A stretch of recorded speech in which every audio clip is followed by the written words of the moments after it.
Give me 1 second. Again, if you just came in, please put your LinkedIn in the chat. We would love to meet you and get to know more about you through our community. Couple of announcements we will share momentarily. Can you see my screen?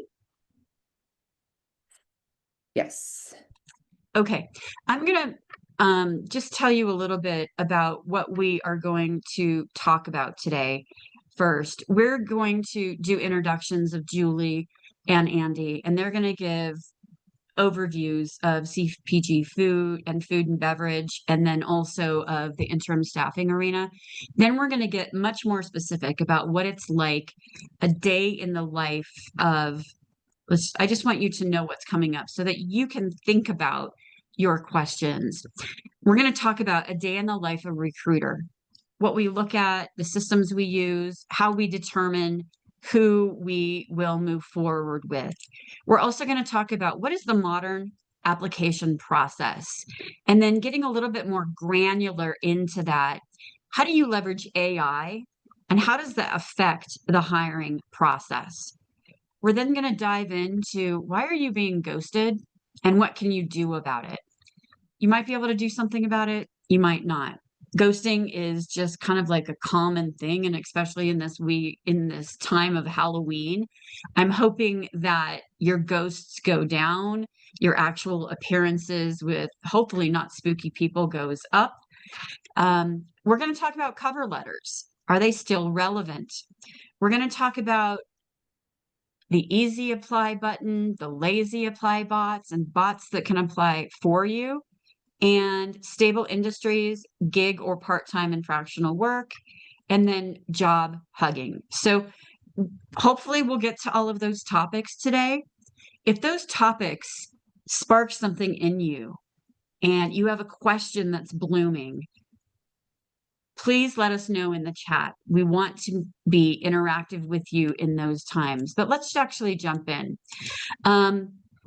Really happy to have you here today. If we have not LinkedIn, I would love to have you in my network. I have over 22,000 people in my network, and part of what my clients get when they work with me is I introduce them into lots of my network. I started Best You Talent Advisors in 2019. I've helped over 500 people get different roles. The impact of that is $10 million in compensation and total comp increases. And the good news is that people are landing. In fact, one of the people on this call right now has so many interviews this week after a strategy that she put together that she's like, I don't know how to balance them. She texted me this morning. She's like, I just got another interview. I don't know. She's probably up to 8 interviews in 1 week. Another one of my clients, same thing, HR leader out of Phoenix. She has 7 interviews this week. How do you balance that? And what a dilemma in this environment.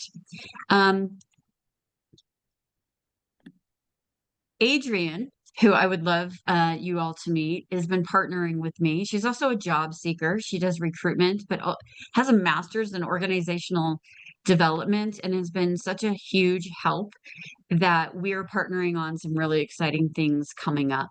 Adrian, do you want to say hi? Hi, everyone. Thank you so much for having us. I like to share the story that I started going to these events about a year ago, connected with Shelly, and then about 6 months later, she posted that she needed extra help. And because we already had established a relationship, it really helped me get this part-time gig. So I'm super grateful. And Shelly's been super supportive. I am looking for a full-time gig. I have been an organization development consultant for about a year and a half. And due to the economy, we've just run out of work. So I'm looking for a full-time, hopefully recruiting or consulting role. But in the meantime, really love these events, love spreading the word about them. So appreciate all your support and appreciate you showing up. And as always, if you have any questions, just let me know. So you never know who you're going to meet at an event. You Mhm. never know how things are going to show up for you. Okay.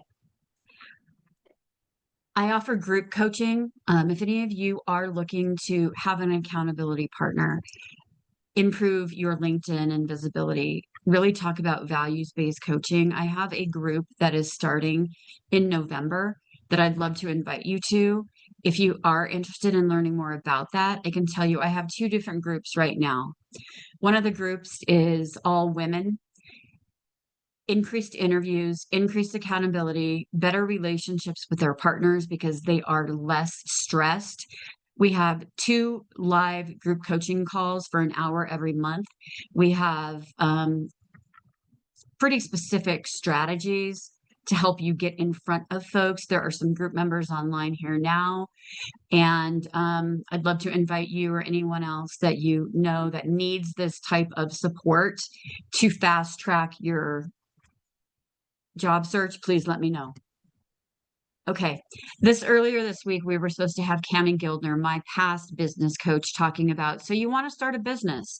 She was not feeling well, and we have rescheduled that. Any of you that are interested in not going back to corporate, that are really thinking about how do I start my own business, next Tuesday, the 21st at 1 o'clock, I'd love for you to meet Cami. Cami made a huge, huge difference in my business. And her conference Ignite is coming up on November 6th, 7th, and 8th. It's going to be held here in Colorado. I will be there. It's a really beautiful, soul-inspired, strategic 3 days of how do you really get into your business? What is your R factor or your resonance? And so she'll also be speaking again next week. Now, this whole idea of exploring life outside of corporate, whether it's through fractional or gig or consulting.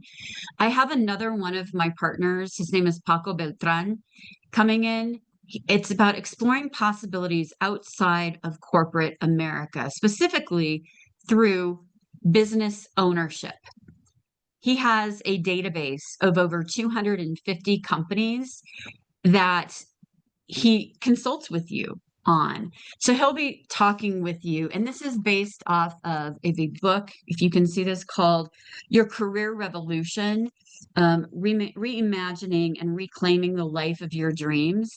And it does talk a little bit about franchise, and sometimes people are like, ew. I have gone through this journey.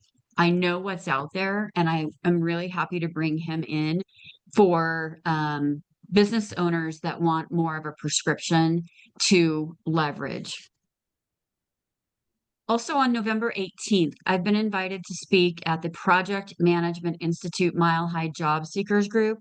And this is all about bringing more woo into your work. And you might be like cringing, gross, this woo-woo. And I'm okay with that. How do you have more wisdom in the job market? How do you stop the survival brain that's stressed and overwhelmed and all these things and lean into having more wisdom, wonder, and woo in your job search? Okay. Katie will be joining us in just a minute, but I'd love to introduce you to Andy Rhodes. Andy and I actually met through a networking group called Vistage that I was in. He was assessing whether to come in as a trusted advisor. And that is through that conversation, we realized that we had so many national high-level recruiters in common. And Andy started his business. He'll tell you more about what he's done, but he is killing it out there. He's a retained search consultant, 14 years of recruitment experience. Andy, why don't you chime in now? Tell us a little bit more about yourself, not just professionally, but some cool things personally, and then what's going on in the CPG and food and beverage market right now? Yeah, hi everyone. Thank you for having me as a speaker. Yeah, so I own High Altitude Recruiting. I'm actually just a few weeks past my 1 year anniversary of starting the agency. Before that, I worked 10 years for an agency out of Golden, where I started off as like an entry-level executive recruiter and then ended running the operations. Primarily work in the food and beverage CPG space. Excuse me. Right now, the industry is just in a little bit of a tariff turmoil. There's a lot of uncertainty within both of the industries, just with tariff tax and working with partners not based in the US. So we're just seeing a lot of companies kind of pause hiring. A lot of companies have just recently went on hiring freeze through the end of the year. But we are seeing some companies, definitely those private equity backed, who are humming along as the industry is kind of stagnant. So a lot of unemployed candidates are getting great opportunities. Away from work, I live in Arvada, so based here in Denver. Love watching and playing hockey. I've got an 8-year-old kid who kind of got me into it, and I joined a men's league a few weeks ago, not knowing even how to ice skate. And I've got 2 games today, so please pray for me tonight because my back is going to be sore. Your back is going to be really, really sore. Yeah. It's one of those when you commit to something, you think it's a good idea, and now that it's upon me, I'm like, oh, I shouldn't have done this. Hockey. Well, good luck with that. I can't wait to hear how it goes. Thank you. Yeah, you're welcome. I'd love to also introduce you to Julie Romanofsky. Julie and I have known each other for a few years now. She has 9 years of recruitment and HR expertise. She is a interim HR guru, corporate matchmaker, and does a lot in the HR space. I see her at so many functions. She's highly involved with the Society of Human Resource Management Mile High chapter here. Julie, why don't you tell us more a little bit about what you do, what some things you like personally, and then help us understand what's going on in the HR market and any insights you might have into interim staffing right now, meaning fractional or things like that. Great. Happy to be here. Thank you so much, Shelley. Thank you, Adrienne. So, yeah, I mean, my background is really in HR leadership. I kind of fell into it. So, before that, I was in sales and commercial real estate and fell into HR, which, other than my family and my dog, HR is one of my biggest loves. So, I'm just really fortunate that the role that I'm in now, so as Shelley mentioned, it's a corporate matchmaker type of role, that I still get to be so heavily involved in my HR network. And I truly just have a passion for supporting job seekers. So prior to Korn Ferry, I was actually a career transition consultant. And so I have been in that space, and I'm extremely passionate about it. I also have an executive coaching certification, and I feel like I really utilize that in every interaction that I have. So what I do is I work mainly with Colorado companies, but really wherever my connections take me, typically HR, but there is some overlap with finance at times. There's a gray area with payroll. But then I also have an incredible group of HR consultants that are looking for work, looking for their next engagement. And so when there's a need with a client, then I match them with the incredible talent that I have. And I'm constantly blown away with the amazing talent that's available. And I'm so hopeful with what I see in the market.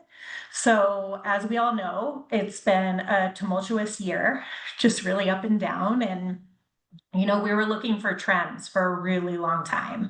And it was like 1 week would be really busy, the next week would be slow, busy, slow. And it was like week by week. Well, we are starting to see things pick up. So we've seen over the last month or two, there's starting to be a trend where things are busy. And I think just what it speaks to is the incredible talent out there. So 90% of companies are changing their strategy to include supplemental workers as well as full-time workers. And 40% of the workforce, so those looking for work, are actually looking for independent work. So it's really this evolution that I think is happening in the market, and I'm really encouraged. So I did mention my dog, so she's sleeping behind me right now.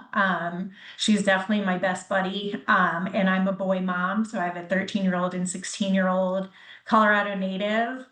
And yeah, I love my job. I love what I do. Thank you, Shelley. Yeah, thank you, Julie. I love my job and I love what I do too, but I work with so many people that cannot say that. And I'm a girl mom. I have an 18-year-old and a 14-year-old. Um, our hope today is that you get to know us personally, that you get to know what we're really thinking. Katie Finn will be here momentarily. She's wrapping up a candidate in New York City. So we will introduce Katie when she gets here. I just want to tell you about a typical day in the life of a recruiter. Sometimes as a recruiter, sometimes as a coach, let me say that. Yesterday, I got a call for a head of talent acquisition at an energy company here in Denver. And I'm like, why is that role open? I know the past two heads of talent acquisition. So I texted them and I talked to one right away. I know the culture. I know what's going on inside. I know what's going on with leadership. That happens a lot. And that happens a lot with the network that Andy and Julie and I bring. We have insights that are helpful. One of the positions I was recruiting for earlier this year is a CFO at a personal injury law firm. And I found an A+ center of the target candidate. They made him an offer, and turns out his wife was expecting their second boy in 2 weeks. And he's like, I can't wait to start. I have to get my wife and my new son assimilated. The offer was exactly where he wanted it. And so he said, yes, but I have to assimilate my son. They said, no, we want you to start now. So we negotiated it, and he wanted to be able to work part-time while his wife was in the hospital. They said, no, we need you to start today.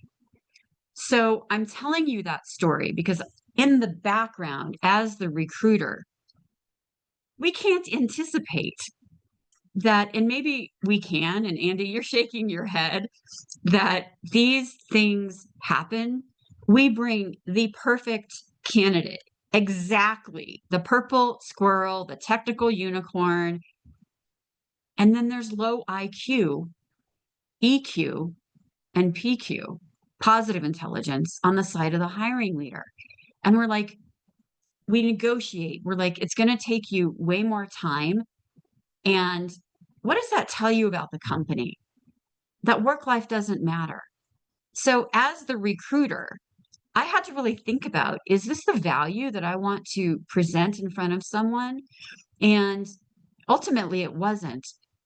And I walked away. And it was a huge retainer for us. So I'm sharing these stories. And I want Andy and Julie to share stories like that too, because as recruiters, we have to balance not just candidates and getting you excited about the role, but sometimes crazy crap that goes on that we can't anticipate. I have another position that I just recruited for, a business development executive for a space company. I spent probably 2 weeks, found 220 people from all of the top aerospace companies and space systems, some of that has really deep client knowledge in selling into space systems. Some didn't have enough experience. Now we have top 3 candidates, but it turns out that for the next month, the CEO has her daughter who's giving birth, and we have to put that on hold while she takes care of some personal things. Some of this stuff we try and we ask, and you just can't. And so I'm sure that Andy can and Julie can talk all day about the balance that we have to have. And so, Andy, I'd actually like to turn it over to you and not just tell about stories, but what is it like for you in the day of the life of a recruiter?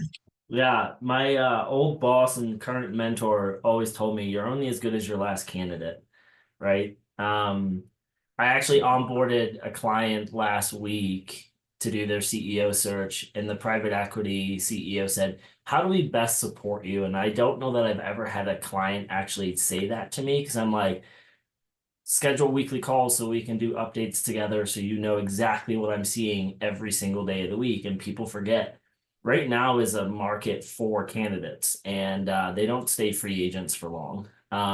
So no, my life as an executive recruiter, and especially being in this space, is lots of administrative work.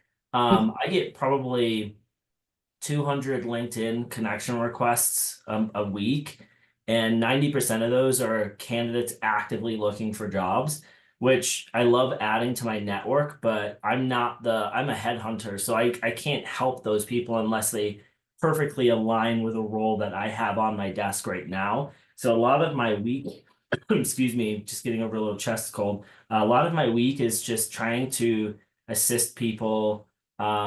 Typically when I'm working on a position, like I'm about to launch the CEO role for a non-alcoholic wine company, is I'll headhunt. I'll reach out to a lot of people, and I know there's a lot of, I guess, negative energy around recruiters in that sense, but I'm honestly niching it down to people that would be perfect for a role and giving them the opportunity to see if they want to interview for it. So I apologize, if people get emails and LinkedIn requests from contingent recruiters who are just blasting resumes to the moon and back, but my focus is really on providing candidates with, or clients with, 3 to 5 optimal candidates. And so it's going through my network, it's reaching out to people that I know personally who can support the growth of a role. And I think before even posting the job description, I already have 3 amazing candidates that I can present to this client. But no, I mean, as you mentioned, there's a ton we have to deal with. And a lot of the times I think we get a bad rep because people think we're ghosting, but we sometimes get ghosted as well. Hiring managers will delay the search, they'll put things on hold, especially when you get to the director and above. You got to think you've got calendars now of C-suite that you have to deal with. Good recruiters will actually communicate that to their candidates. But I would say 90% of my day right now is admin, and I need to figure out how to drop that. So maybe getting like an assistant or something.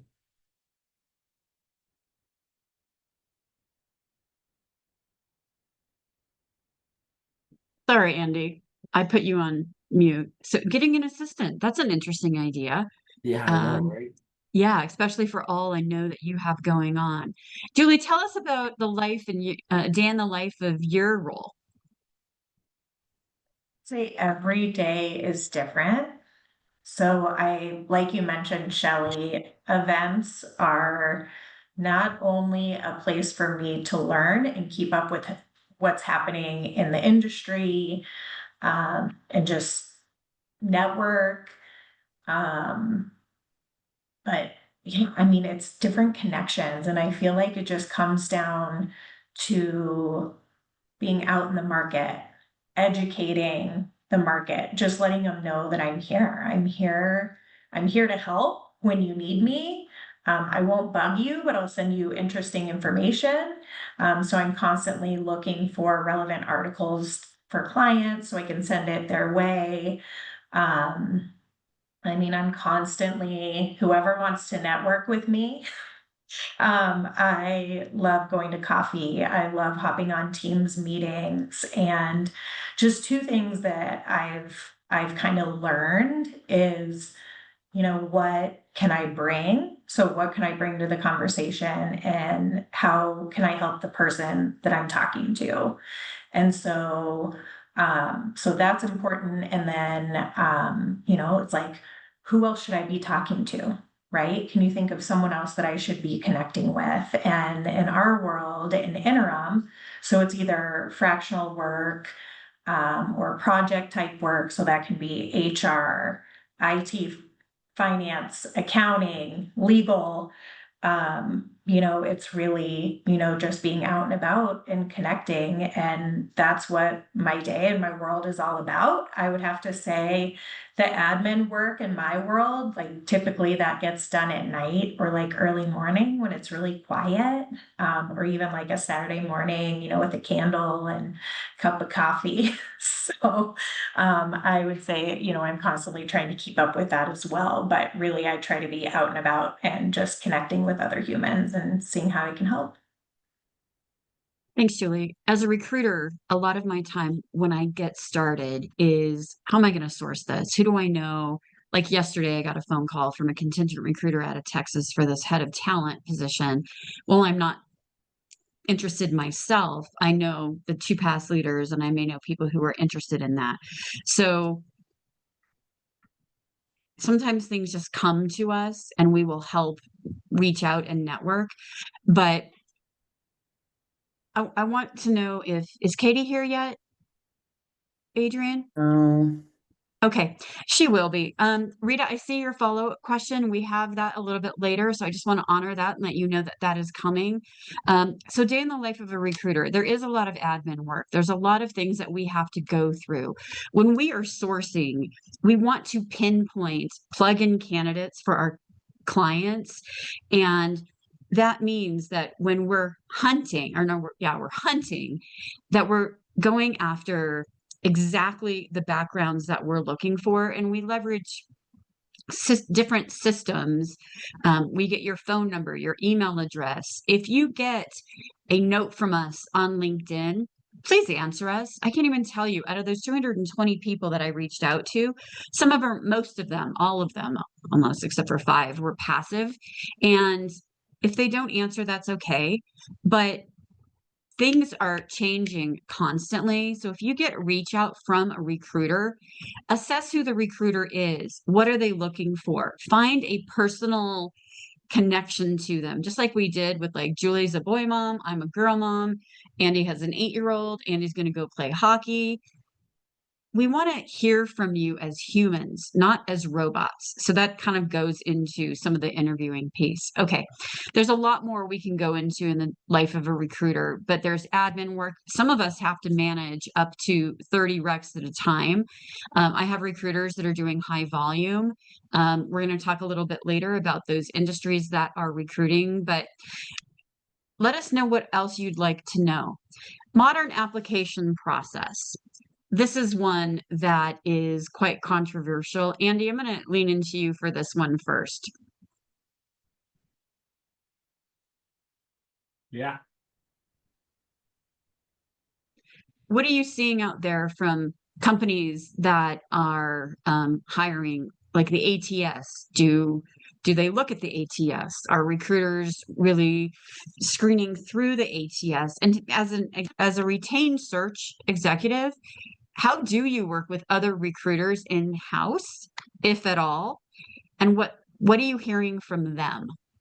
Yeah, we do some work with companies that have a full talent acquisition team.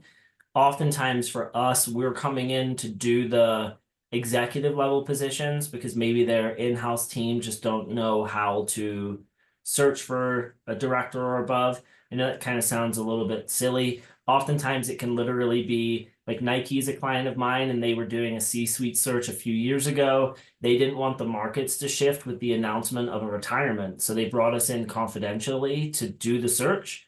And we presented 3 candidates to the entire C-suite and board, and they made their decision. And then they announced the retirement and say, we already have the candidate ready to go, who's going to take over this operations position. Modern applications right now we're seeing a lot of AI implementation. And so applicant tracking systems have always used some sort of an AI model to parse resumes over. But oftentimes recruiters would set the expectation for what the resumes would look like. So if you ever applied for a job and it asked you a question like, how many years of experience do you have in X, Y, or Z? Well, there would be on the back end, an indicator to say if the person doesn't answer 5 or more years, reject them with an email because they're not fitting the criteria.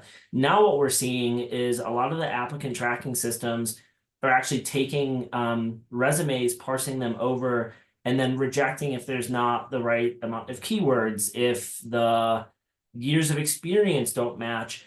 And so we're just seeing a lot of, I personally think, just from the research I've done, there will be some class action lawsuits eventually coming because, 100 applicants applied for a role with a company here local in Denver. I won't say their name. My friend's the director of HR, and every one of them got rejected because the AI bot, they didn't know they had to like tool it correctly to read through resumes.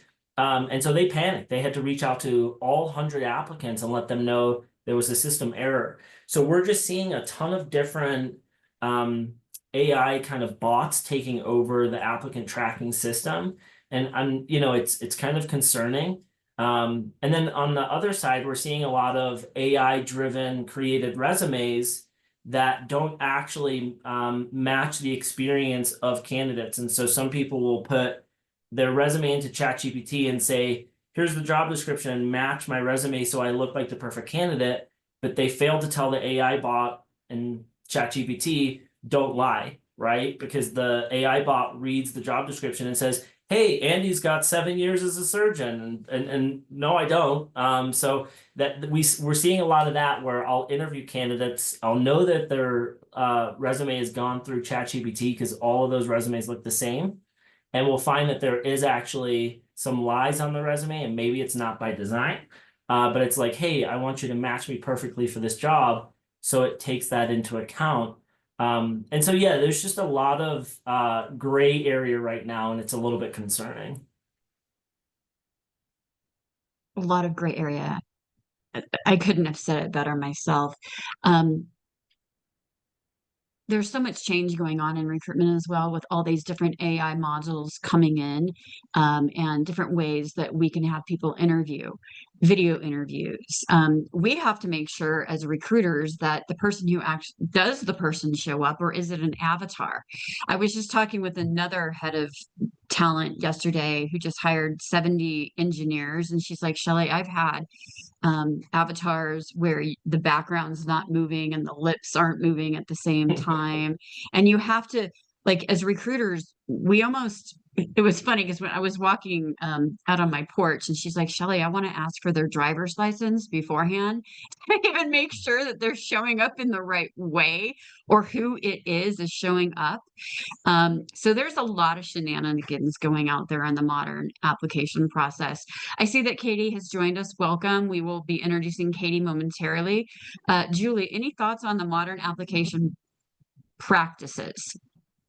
Right, absolutely. So I would just say, again, it goes back to human touch. Like, if you're sending in your resume, it's okay to use ChatGPT to get the keywords in there, but always review it. I mean, I can look at a resume and immediately know if it's been written by AI. A couple tips: all the sentences are the same length, and it will directly copy from the job description. Like Andy said, if you don't have 7 years, don't put 7 years, make sure it's not in there. Also, just one more stat for you from my career transition days is 80% of candidates land their next role through networking and through connections. And I always say, I'm like, if you have a connection, or if you have a connection of a connection, reach out. Referrals help hiring managers. So you're actually helping them by getting that connection and reaching out to them. And I know we're going to talk about cover letters later, but that quick summary of who you know and why your experience is relevant, make it short and sweet, but it really does help and it sets you apart. And don't be shy, be bold, reach out. Can I add Be something to that bold. quick? Oh, please. Yes. One of the recommendations I've been giving to people, like Sheila in the chat had mentioned, like, I'm seeking a recruiting partner. And when people reach out to me, I always give them this advice. And I always use this example. If you're applying for like the director of FP&A at a company, I always say, like, apply for the role online, like follow the due diligence, but then ping the VP of FP&A at this company, connect with the CFO of this company and say, I've just applied for, put the title or the requisition number, and I'm really interested in this. Have your LinkedIn profile modified so it actually speaks to your experience, and get in front of those people, because I hate saying this because I'm an ex-HR person and I'm obviously a recruiter, but you're bypassing the recruiting team, you're bypassing HR, and you're going straight to that hiring manager. You're making their life easier because they'll more than likely reach out to myself or Julie and say, hey, this person just applied, could you get them into the application process? Right? You're bypassing the AI bots, maybe a 22-year-old recruiter fresh out of college who doesn't know what your experience means or looks like, and they're still learning. But I always tell people, like, that is a hack. And if you're not doing that, as Julie mentioned, if you're not networking, connecting, you can fall to the wayside pretty quickly. That's probably the biggest thing I talk about as an executive coach is like, what is your network? Starting with your comfort zone, reaching out to tier level twos. An example of that live is Adrian did not know Julie and Julie did not know Adrian. Adrian was interested in a role and Julie knew the hiring manager, reached out. Adrian got an interview because of Julie's network, right? That happens time after time after time. One of my clients just got rejected through the ATS, but I knew the head of talent at the organization. We bypassed that. She's in her third round of interviews now. So this hack, especially in this market, works. All right, Katie, welcome. We're really excited to have you here. We know how busy your time is, and we would love to I'm going to stop the share for a moment. Katie joins us from New York City. She is the head of talent acquisition and executive recruitment at Dow Jones. She and I met through a connection or a collective called Talent Collective, which is where all the heads of talent join a membership. And I put a notice out that I needed some speakers, and she volunteered. And what a small world. Turns out Adrian, who is from New York, used to work with Katie. Talk about 6 degrees of separation, and they didn't even know that there was that connection. So Katie, please introduce yourself and give us a higher level of what's going on in your industry, and then something personal and fun about yourself as well. Okay. Hi everyone. Good morning. Yeah, and apologies for my tardiness, but thank you for having me. I apologize. I know I'm forgetting the question. So in terms of so I am on the talent acquisition team at Dow Jones. The market. I would just say the market is certainly interesting right now. I think New York City can sometimes be tricky because, and I'm going to sound like an arrogant New Yorker when I say this, but it can be its own sort of little bubble sometimes from an economic standpoint. We don't always necessarily follow, trends on average nationally. That being said, I will say in terms of the job market right now, I think things have slowed a little bit. And there's job market's like any other market. There's ups and downs. You can have a candidate market. You can have a company market. Right now, I would say it is a bit of a company market. What makes me say that are a variety of things, but one of them is, excuse me, like any industry, we use a lot of data. Our applications have increased about 30% between our fiscal 25 and fiscal 26, and my company's fiscal year starts July 1st. So I'm actually in the process of reviewing all of our data from fiscal 25 as we get ready to do our quarterly business reviews. So, and applications are up about 30%, which is that's a big spike. The year before, off the top of my head, I think applications, they were up, but not at that number, somewhere in the high teens, if I recall. So certainly seeing that. That being said, I think there are roles out there. There are jobs out there. It's not all the doom and gloom that I think that you might read or see on the news or in the papers and whatnot. I certainly agree with everything that I heard from Julie and Andy when I was coming on to the call. Certainly agree with all of those aspects and pieces as well. The only note I would add to what I heard is just to be cognizant that when you are applying to or reaching out for a job, that you are genuinely actually qualified. Because on the flip side, I would say referrals are certainly great and helpful, but you could become, quite frankly, like noise for somebody for recruiters, because the recruiters are so busy. And if the recruiters are getting bogged down with a referral that's coming in with someone that is just not qualified for the role, it can sort of bog them down a little bit, especially if it's a place where you do want to be, it's a bigger company where there could be multiple opportunities for you. So just to be cognizant of that, that's the only thing I would add. One fun fact about me, gosh, let me think. What would be a fun fact about me? I know, I'll say one thing. I have a very unusual obsession and fascination with anything mob related. Couldn't tell you why.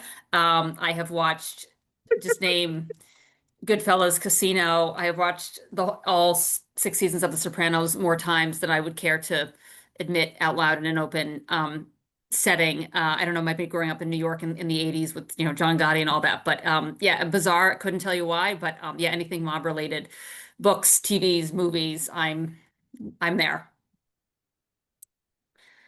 That is so awesome. I love Yeah. hearing that. We all have our intricacies. I'm a Zumba Yeah. instructor on the side. Oh, Just a fun fact. I yeah. love level hit classes. Julie's a dog mom. I'm a, all right, let's get back to it. The next topic is going to be on why am I being ghosted? Um, so Julie, I want to start with you on this. Why are candidates being ghosted? What can they do about it? Great question. I mean, I think recruiters are, like Katie said, just so busy.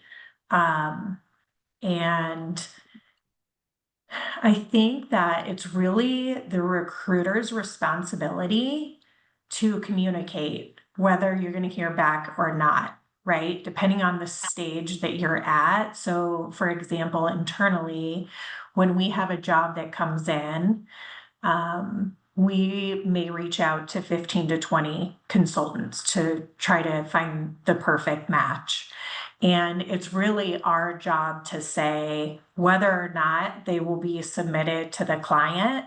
And if they are, then we really need to follow up with them and let them know. And I always say, because we kind of, when we have a job come in, we kind of all swarm it. So across the country to make sure that we submit the top candidates. So as a team, we all work jobs together, which is really unique and it seems to work out really well. But I also just say, if for whatever reason something falls through the cracks, I'm your main contact. Like, always get in touch with me. But I really do feel like that falls on the recruiters. And I think sometimes it can be a red flag. Like, if you make it to that interview stage and you don't hear something, you really should. Just common courtesy and professionalism. But I know that doesn't always happen. So, yeah, I would just say, follow up. If you don't hear back, I mean, maybe that's a sign, right? You don't want to be working there because you should hear something, especially if you make it to that interview stage. Andy or Katie, your thoughts on this? I think it's important for people to know first who they're working with. Like, contingent recruiters are often, I think there's a space for every recruiter in the ecosystem. But contingent recruiters usually take your resume, put your name in for a job, and then they get paid if you get placed. And so I can see why a lot of contingent recruiters ghost, because they make a quick connection and then they're just, I hate saying it, but they're resume milling. If you were working with a retained recruiter, then ghosting should never happen, because they should be forming that relationship with you. They're working on behalf of an organization as an extension of their HR team, like I do myself. So they should be building and networking with you and for you. But obviously they're on the half of the client side. I try not to ghost any of my candidates, because it's just, for me, my network is everything. And I don't want someone turning around in a year from now being like, hey, why didn't you tell me 6 months ago that this role was closed? I think what happens on my side the most is, yeah, a lot of applications. Um, I think if you're in a direct conversation with a recruiter, you should never be ghosted.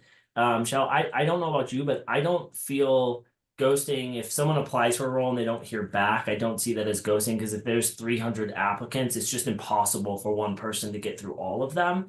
Hopefully they send out that, hey, we hired it, elsewhere, and you get that rejection email. But also I tell my candidates, like, if you don't hear from me, please reach out and follow up. I literally launched the search 2 weeks ago for a CFO, and I got ghosted by the hiring team. So when I'm like interviewing all of these candidates, I have nothing to give update wise. So I have it on my calendar every Friday just to ping all of the candidates that I'm actively working with. And it could be something as simple as, haven't heard from the hiring manager yet, sorry. Because I feel like that's better than nothing. It's better than silence. Um, but my recommendation is have a relationship with your recruiter where you can follow up, right? Like, if you're going into those interviews and you're making small talk, and like we've mentioned, like having that conversation with them about some things personal in their lives, you just create a better dynamic and relationship. And so honestly, I don't mind being bothered from someone who says, do you have an update? I've had it where a woman literally pinged me every day, and I had to tell her, like, respectfully, relax, and I'll, but I think every 3 to 5 days, if you follow up with your recruiter and think of them as a partner, that's a really good way to approach just making sure you're kept in the loop. So what you're hearing here is we are more experienced recruiters. There's a lot of baby or emerging talent recruiters that there's changes in the ATS process. There's changes going on with recruiters are moving. Half of the recruitment teams at technology companies have been laid off. Those that remain are inundated with, I mean, Andy gets 200 a week. I probably get not as many as Andy, probably 100 a week. Um, can you help me? Can you do so? One of the things is, how do you get in front of folks? So Julie did have to leave. She really is just a gem of a person in the HR space. So that is her niche. Adrienne can tell you that. I worked for Korn Ferry on a contract last year. She was my point of contact. So if you do want to focus on anything with Korn Ferry, Julie is your person in Denver.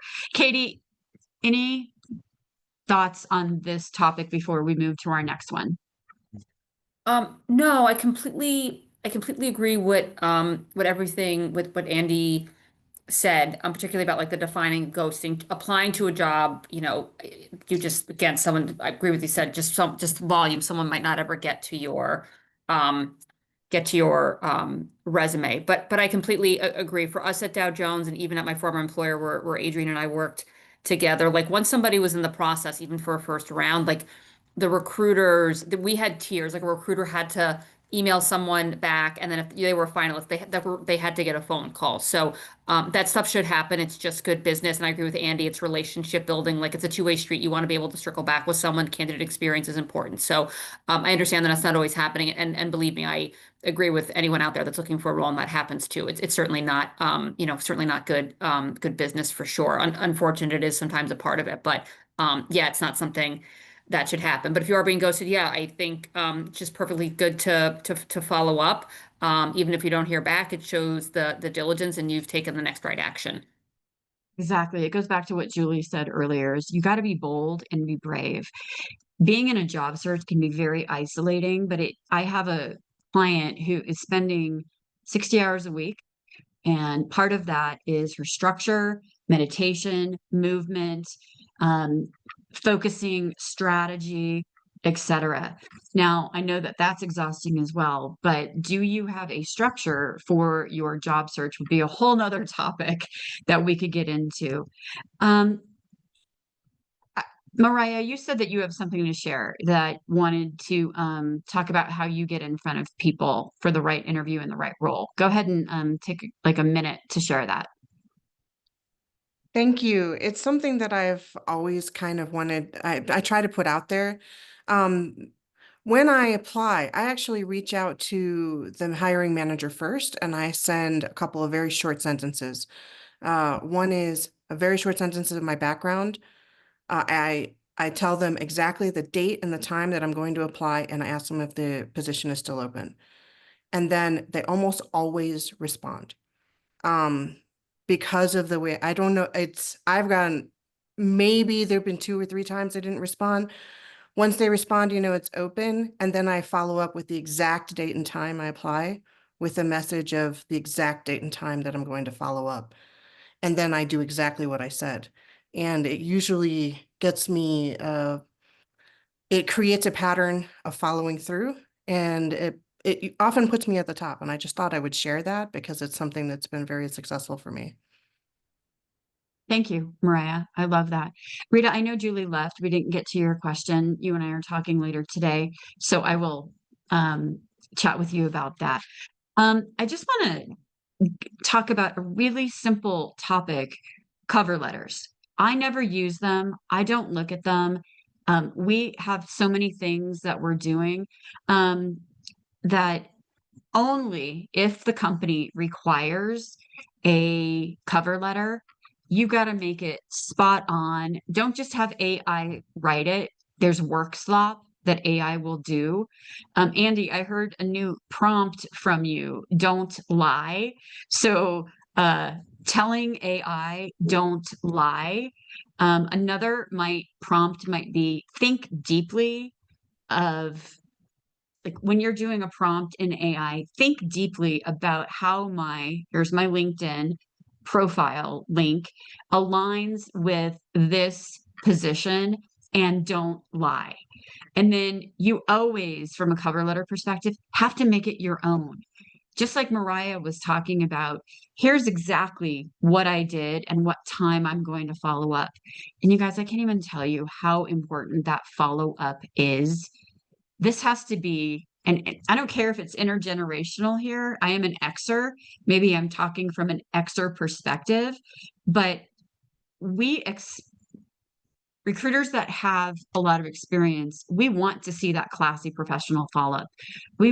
Now what Andy was talking about daily, that's a little bit too tenacious and too persistent in my viewpoint, but so different topics there. Andy or Katie, any thoughts on the cover letter? Yeah, I can jump in. So gosh, yeah, I have few and far between where I cover letter. We really don't look at them or read them. The only caveat I'm going to make to that is, and um, I'm coming from the media space primarily. My company now is broader than media. We own the Wall Street Journal and then some larger B2B enterprise products for financial services. But prior to that, my employers were all major like media companies. That being said, if you are applying to a role, or if your background at this point, you probably know it in your career, if the role has a writing component to it, and that I don't just mean, and I was hiring journalists, so it's like, yes, of course, Katie, a reporter has a writing component. But if you are, of course, applying to a role with a writing component, your cover letter is going to be read. The other spaces where I see that is if you're applying to roles in communications will typically have a writing component. Any sort of administrative role or support will have a writing component. So just be cognizant of that. And you probably know at this point, like, does my role have a strong writing component? But if your role has a writing role, especially an outward writing role, press releases, emails, company-wide emails, executive emails that are going to other executives and things like that, then, and again, of course, if it's your actual writer, right, a journalist, the cover letter will be read and reviewed. So while I don't review them day to day, like again, part of my role here at Dow Jones is overseeing some of the talent acquisition for our editorial properties. It's gonna be MarketWatch, Wall Street Journal. Some of those cover letters are read word for word. So there are some caveats and carve-outs to that. But having said that, you're applying to a job in technology, you're in finance, the odds are your cover letter is not getting read, because what Andy had said earlier is like just the volume, there's just not enough time to do it. And the real meat and potatoes is that resume. Yeah, Awesome. Thank you. I completely agree. I can't tell you the last time I read a cover letter. The one thing I will tell you is if you do bypass the cover letter, or sorry, if you do write the cover letter, make sure you're adding metrics and numbers to it, because that's going to draw my attention, right? But as Katie said, like, my initial thought is go straight to the resume. And so if you're going to not write a cover letter, make sure your career summary at the top of your resume is not a recap of the history of your career, because we're going to look at that when we go to your actual career. My recommendation is review the job description, figure out how you're going to alleviate the stress of the person you're going to go work for, and that should be the career paragraph, right? Here's how I'm going to make your life better and simpler, and here's what I've done in my past to talk to that specific need, because now you're catching the attention, and it should be a sentence or two. It doesn't need to be a paragraph. I think that's more valuable than a cover letter today. Awesome. Sorry, Okay. can I just, I apologize. I just want to add one very thing quickly on the data piece, because Awesome. Andy brought up a good point, but I always just caution people for anything in your resume, particularly the data, make sure you can speak to it. And the only reason I wanted to jump in is I interviewed a high-level executive just last week, a few days ago. That person had a specific metric on their resume that was a great metric. I asked them about that metric and how they got there, and this person could not speak to that. I got a very ethos canned answer in that conversation, and it impacted that individual moving forward. And this was a very high level experienced individual. So that's what I would say. I think metrics and data are great. I have those things on my profile, but just make sure that if you say XYZ, increase sales, percentage this, percentage that, that you can actually speak to it and what it means and how you got there, because people love data and they will ask you about it. And if you can't speak to it, it will be very detrimental. Katie, I can't even agree with you more. I was on the panel for a CIO at a major healthcare company, and one of the final candidates, the CEO, was very interested in certain implementation, and he could not concisely speak to it. He did not get that role. And so that's part of your stories, everyone out there. You've got to know your metrics. You've got to know the impact that you've had.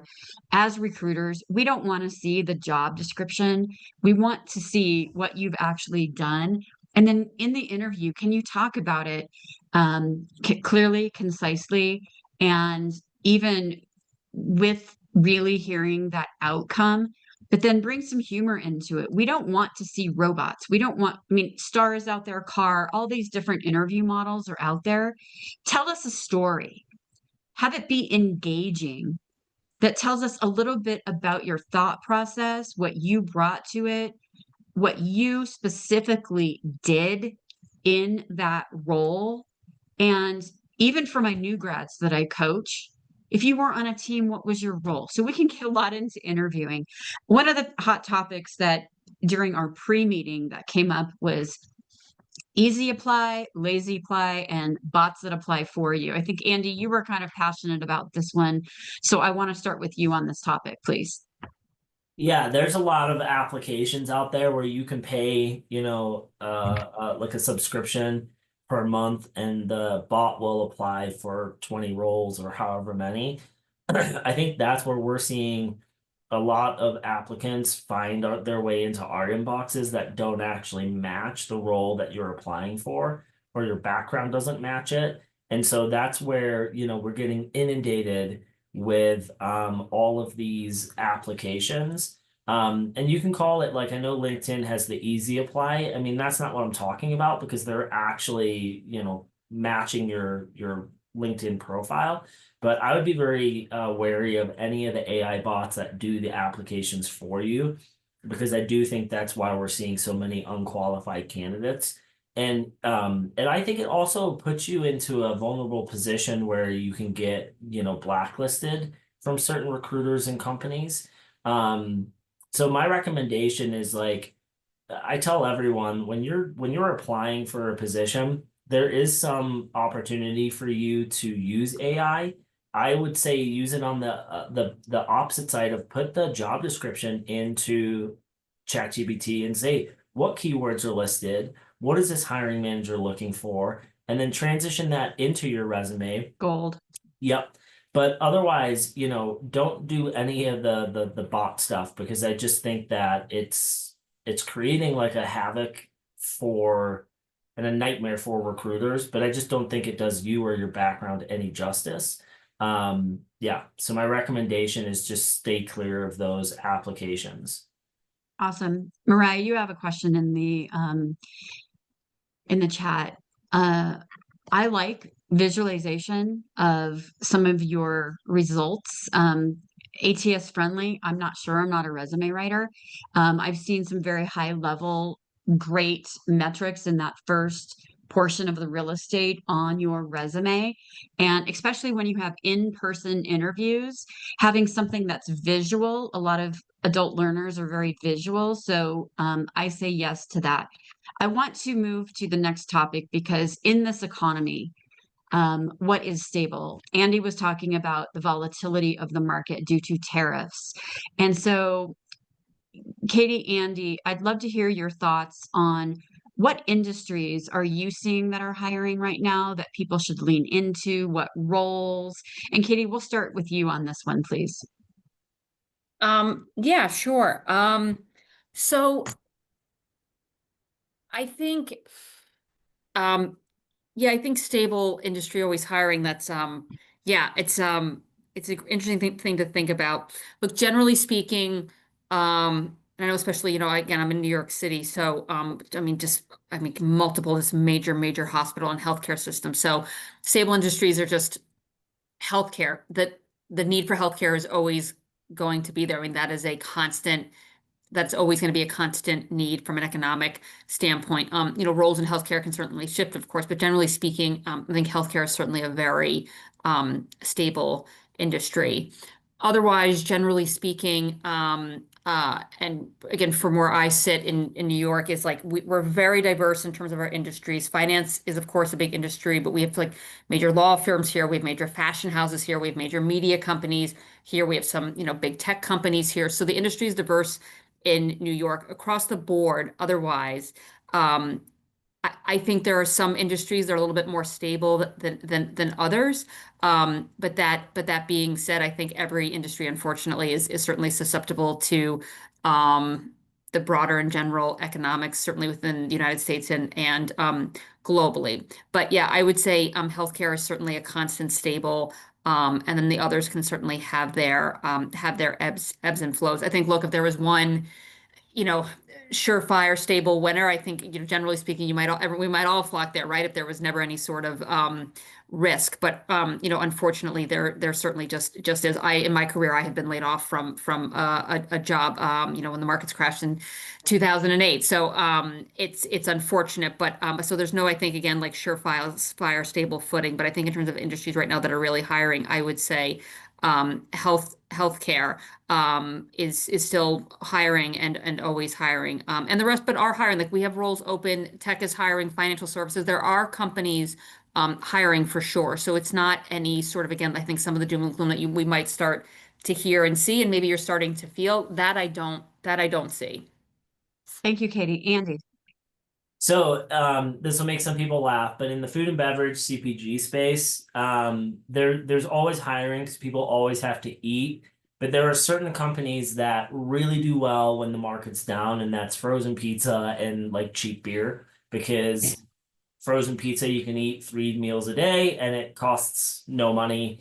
And well, not, but and then cheap beer, so think Coors, Budweiser. Those companies usually don't get hit or affected as much as like a craft brewery during like economic times. So if you're looking in the food and beverage space, CPG space, I would look for those companies that are like the cheaper options on the shelf.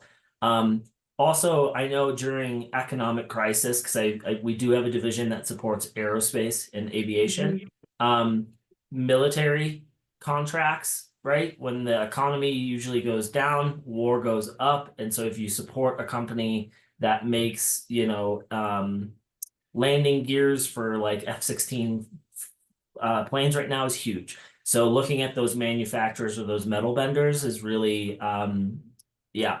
And then the last one, because I used to recruit in healthcare, yeah, people are always getting sick.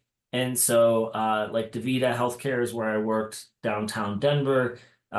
They have hundreds of job openings nonstop. I mean, it's yeah, kind of a Kool-Aid culture, but stability. Awesome. I have a slide up for all of you. Food and beverage, talking about or going off of what Andy was talking about. A friend of mine is the head of talent at Panda Express. Panda is growing like crazy this year. Through networking, I've actually recommended 2 contractors that are working on their team right now. I'm working with a space company, anything dealing with Space Force, US Space Force, Viasat, ULA here in Denver, data centers, huge. All of that AI going on. Vantage data centers are looking for people. One of our recruiters that was on one of our last Behind the Recruitment Curtain is the head of talent at Martin and Martin here in Denver. So the architecture, engineering, and construction industry and airports, believe it or not, growing like crazy. In Colorado, Denver is one of the biggest hubs, top 3 trades, skilled workforce. We could talk all day about, do you need a bachelor's degree or do you not? On job descriptions, and then obviously healthcare. My company last year partnered with a growing women's health clinic, actually in Manhattan, called Viva Eve or SpectraFem. And we did all the non-clinical hiring for them, growing like crazy. Cannabis. A friend of mine is the CEO of a cannabis bank, and that is growing a lot. Laboratories, biotech, med device, etc. So this is usually a question that we hold during this time. Okay, we have about 3 minutes left. I'm just going to take this off. And what questions do you have? Looks like Kevin wants to know, why are most positions reposted multiple times and take months to fill? Andy or Katie, thoughts on this? Yeah, I kind of responded. I'll just read what I wrote in the chat. So Thank you. some companies will post open requisitions year round because they know that they're going to need that position at some point throughout the calendar year. So at DaVita, for example, we used to post nurses, and that requisition just stayed open all the time. Good recruiters would connect with that nurse, let them know that's the scenario. I know, and sorry, Kate, I'm gonna step on your message too. When we would post on our company page, that would get scraped to Indeed and some other company third parties. We didn't authorize that. And so we actually fought Indeed saying, you can't take posts from our company. That's out of our control. So we actually got into like a 4-week argument with them saying, you can't take these posts and repost them because we don't know actually where those applicants were going. And so I think that they were data mining for resumes and emails and selling that data. But that's oftentimes why big organizations post roles that are nonstop posted because they know that they're going to have to fill something within that calendar year and they just want to keep their pipeline flooded with applicants. Yeah, no, thanks, Andy. We have the same thing occur on our end with that piece of it. I'll add to that and say in terms of the timing of it, and I as well, like Andy had written in the chat, and I totally understand it because if it's any consolation, the recruiters on our end feel it too. It's like this, it's taking so long. It's like getting dragged out. I'd run executive search at Dow Jones, and even at my level, in terms of the level of people we're hiring, like it can feel that way for me too, candidly. I know my recruiters can feel that. So if that's any consolation for anyone looking for a role, what I would say to that is, there are so many things that can happen on the back end. And I'll just give you a real live example. I have a particular search that I'm working on. We were preparing to make offers, and an internal candidate last week threw their hat in the ring. Okay, fine, but we now have to put that internal candidate through the process. So I was going to make job offers probably late this week, maybe Monday, and now, candidly, for the group, probably not doing that till closer to Halloween, because that it's just an example, but that's one example of something where it's like all of a sudden it's like, and we have to do the right thing, of course, and but those things, that's an example of like a myriad of things that can happen on the back end with recruiters, and there's other things that occur that I can, offline share with people that, so just so you know, as job seekers, it might be like, these people are taking too long, and yes, but behind the scenes there are, I mean, we could spend, Andy, I'm sure we could spend the next 3 hours going through examples of things that will seem random that will pop up and slow down a search. And then the recruiters are left on the front end with the candidates tap dancing to try and keep you warm, try and keep you engaged, because we are interested, but these random other things are now happening behind the scenes sometimes. And we There's can't, also a scenario that happens more often than not where a company will post a role because they're required to by state law, and they already know who their internal applicant is, receiving the job. They should really be communicating that. But, like Katie said, there's hundreds of different examples we could give. But that one happens quite a lot. you heard it. I hope this was useful for everyone. We are coming upon the hour, and I want to respect Katie and Andy's time. Thank you for joining us today. We will be having, again, Cami Gildner next week, Paco Beltran coming up, not just for corporate, but how do you start your own business, and what are other types of business that you can look at. I would love to connect with each of you. From an executive coaching perspective, my clients are landing. We are talking about strategies that get you in front of people. And as a recruiter, I know what to look for, how to find it, etc. I'd love to connect with you. I'd love to spend some time with you. Thank you so much. I hope this was useful for everyone. And be well, and don't be isolated. Get out there, and like Julie said, be bold and be brave. Thank you so much, everyone. Thank you so much. Thank you. Bye. Bye.